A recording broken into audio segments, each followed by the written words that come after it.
اس لیے میں یہاں پر ایک بات اور کہہ دیتا ہوں کہ یہ دیکھا جاتا ہے کہ 15 اگست کو جھنڈا لہرائے،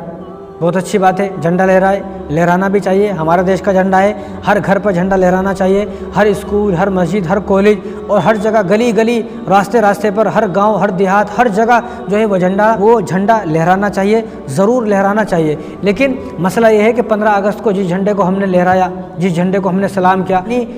جو جھنڈا ہے وہ ہماری شان ہے، ہماری آن ہے، ہماری بان ہے، ہماری عزت ہے، ہمارے دیش کی عزت ہے، ہر ہندوستانی کی عزت ہے۔ جس جھنڈے کو اتنی عزت سے، اتنے ادب سے، اتنے احترام سے رکھا گیا اور جس کو سلام کیا گیا، اگر جھنڈا یہاں پر ہے اور اس کے سامنے لاکھوں لوگ ہیں، جب جھنڈا لہرایا جاتا ہے تو فوراً اگر 1 لاکھ کا مجمع بھی ہے سامنے تو وہ 1 لاکھ سارے کے سارے اس جھنڈے کو سلام کرتے ہیں، سلامی پیش کرتے ہیں۔ کتنا بڑا مقام ہے اس جھنڈے کا۔ لیکن دیکھا جاتا ہے کہ وہی جھنڈا 16 اگست کو، 15 اگست گیا، اب 16 اگست کو وہی جھنڈا نالی میں پڑا ہے، کچرے پر پڑا ہے، کوڑے پر پڑا ہے، اور وہ جو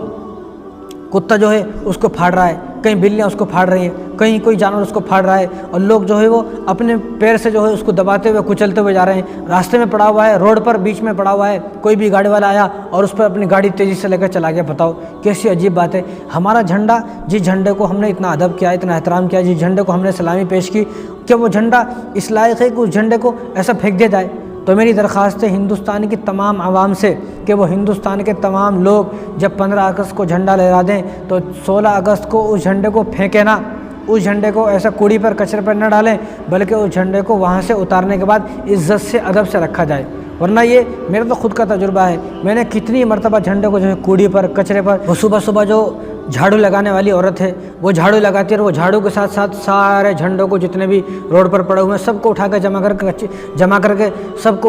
کر کے کچرے پر ڈال جاتی ہے۔ میں نے تو کئی مرتبہ 26 جنوری کو بھی، 15 اگست کو بھی میں نے کئی مرتبہ کہا، بتاؤ آپ جھاڑو لگا رہی ہو، بتاؤ آپ کے دل میں اس جھنڈے کی کوئی بھی قدر و قیمت نہیں ہے، پھر وہ سوری بول کے پھر اٹھاتی ہے۔ تو آپ کو بھی یہ دھیان رکھنا ہے، آپ کو بھی یہ خیال رکھنا ہے، ہر ہندوستانی کا فرض ہے کہ ہمارا دیش کا جھنڈا 16 اگست کو اس طرح روڈ پر نہ پڑا ہو، اس طرح کوڑے پر، کچرے پر نہ پڑا ہو۔ اگر کہیں غلطی سے پڑا ہے تو آپ اس کو اٹھا لیں اور اس کو اٹھا کر کہیں حفاظت سے رکھ دیں، اس کو ادب سے، احترام سے اس کو کہیں رکھ دیں۔ اس طرح اپنے جھنڈے کی بے قدری نہ کریں، نہ کسی کو کرنے دیں۔ لیکن ایک بات اور یاد رکھیں آپ، جب دیش آزاد ہوا 1947 15 اگست کو جب دیش آزاد ہوا تو پورے ہندوستان کے لوگوں کو ایک خوشی ملی، وہ آزادی کی خوشی تھی۔ لیکن مسلمانوں کو اس وقت 2 خوشی ملی،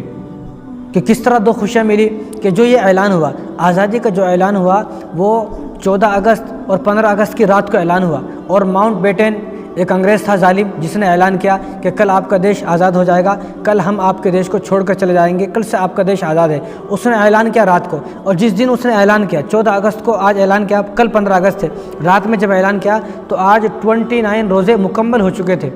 29 روزے مکمل ہو چکے تھے، اور کل 30واں روزہ تھا۔ لیکن اللہ کی حکمت دیکھے، جب اس نے اعلان کیا، اعلان کرنے کے فوراً بعد اس نے رات میں اعلان کیا، اور رات میں مغرب کے بعد چاند نظر آیا، تو چاند نظر آ گیا تو 29 روزے مکمل ہو گئے۔ ادھر مسلمانوں نے عید منائی، عید کی خوشیاں منائی، اور ادھر آزادی کی بھی خوشیاں منائی، یعنی عید کی بھی خوشی اسی دن منائی، اس دن عید تھی جس دن دیش آزاد ہوا 15 اگست کو، اس دن عید تھی، اور اسی دن آزادی کی بھی خوشیاں منائی، یعنی تمام ہندوستان کے عوام نے ایک خوشی منائی، تمام مسلمانوں نے 2 خوشیاں منائی، ایک عید کی خوشی اور ایک آزادی کی خوشی۔